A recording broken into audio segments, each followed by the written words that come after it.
ఉంది. గత ఏడాది తీసుకుంటే ఈ టైంకి పల్లెలైనా పట్టణాలైనా మార్కెట్స్ అయినా కలకల్లాడుతూ ఉండేవి. కానీ ఈరోజు ఎలా ఉన్నాయి? పల్లెలు పట్టణాలు మార్కెట్స్ అన్నీ కళావిహీనమై వెలవెలబోతూ ఉండే పరిస్థితి చూస్తే ధరలు ఆకాశాన్ని అంటుతూ ఉన్నాయి. సామాన్యుల జీవితాలు తలక్రిందులైపోయి ఈ ధరలతో. ఎన్నికల ముందు కూటమి ఎలక్షన్స్ టైంలో ఏం చెప్పారు? తెగ ఓదరగొట్టేశారు, ధరలు మేము తగ్గిస్తాము అని చెప్పి. మరి ఇంతగా ధరలు పెరిగిపోతూ ఉంటే చంద్రబాబు నాయుడు గారు ఏం చేస్తూ ఉన్నారు? ఎందుకు ఏ చర్యలు తీసుకోవట్లేదు ధరలు తగ్గించడం మీద?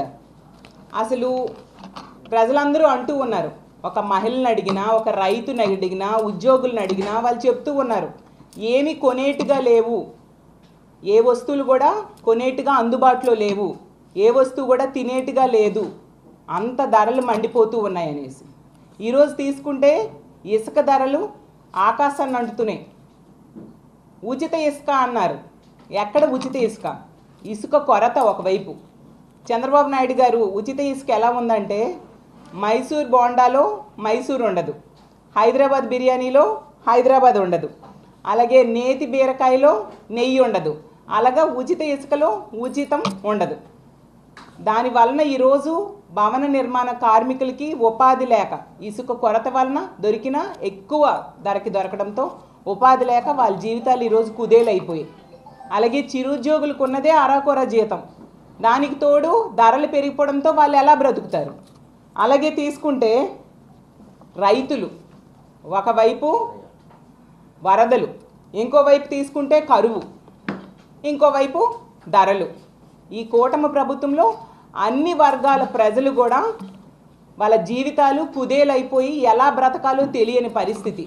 చంద్రబాబు నాయుడు గారు ధరల అదుపు మీద ఏమాత్రం దృష్టి పెట్టని పరిస్థితి మనకు కనిపిస్తూ ఉంది. అసలు ఈ కూటమి ప్రభుత్వం అధికారంలోకి వచ్చాక అసలు ప్రజలందరూ కూడా ఏ రకంగా, ఒకవైపు శాంతి భద్రతలు లేవు, ఒకవైపు ధరలు పెరిగిపోతూ ఉన్నాయి, పరిపాలన అస్తవ్యస్తంగా ఉంది.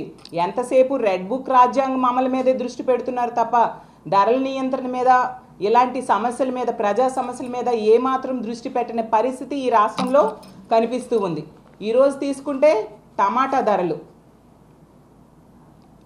తారెత్తించే పరిస్థితి. బంగాళదుంపల ధరలు అయితే బగబగా మండిపోతూ ఉన్నాయి. ఉల్లిపాయలు అయితే కోస్తే కన్నీళ్ళు వస్తాయి, కొయ్యకుండానే కన్నీళ్ళు వచ్చే పరిస్థితి. ఆయిల్స్ అయితే ఆల్ టైమ్ హైకి వెళ్ళిపోయింది ఈ రాష్ట్రంలో. కూరగాయలు పొయ్యి మీద పెట్టకుండానే కొత్త కొత్త ఉడుకుతున్నాయి, అంత ఘోరంగా ధరలు ఉన్నాయి. ఇలా అన్ని రకాలుగా పప్పుల ధరలు అయితే నిప్పుల్లా కాలిపోతూ ఉండే పరిస్థితి. అన్ని రకాల ధరలు కూడా ఈరోజు ఆకాశాన్ని అంటుతూ ఉన్న పరిస్థితి. అసలు మన ఆంధ్రప్రదేశ్ రాష్ట్రంలో ధరలు దేశ సగటు కంటే ఎక్కువ రేటుకు ఉన్నాయంటే ఎంత ఘోరమైన పరిస్థితి ఇక్కడ నెలకొని ఉందో మనం అర్థం చేసుకోవచ్చు. అలాగే మనం చూస్తే చంద్రబాబు నాయుడు గారు ముఖ్యమంత్రి కాకముందు మే 3న ధరలు తీసుకుందాము. టొమాటో మే 3న 23 రూపాయలు ఉంటే ఈరోజు 110 రూపాయలు ఉంది. అలాగే ఉల్లిపాయలు మే 3వ తేదీన 25 రూపాయలు ఉంటే ఈరోజు 80 రూపాయలు కొనాల్సిన పరిస్థితి. అలాగే బెండకాయలు మే 3వ తేదీన, అంటే చంద్రబాబు నాయుడు గారు ముఖ్యమంత్రి కాకముందు 35 రూపాయలు ఉంటే ఈరోజు 70 రూపాయలు ఉంది. అలాగే వంకాయలు అప్పుడు 30 రూపాయలు ఉంటే ఇప్పుడు 70 రూపాయలు. అలాగే బీరకాయలు అప్పుడు చంద్రబాబు నాయుడు గారు ముఖ్యమంత్రి కాకముందు 45 రూపాయలు ఉంటే ఈరోజు 80 రూపాయలు. అలాగే బీన్స్ అప్పుడు 50 రూపాయలు ఉంటే ఈరోజు 120 రూపాయలు. క్యాప్సికమ్ అప్పుడు 45 రూపాయలు ఉంటే ఈరోజు 100 రూపాయలు.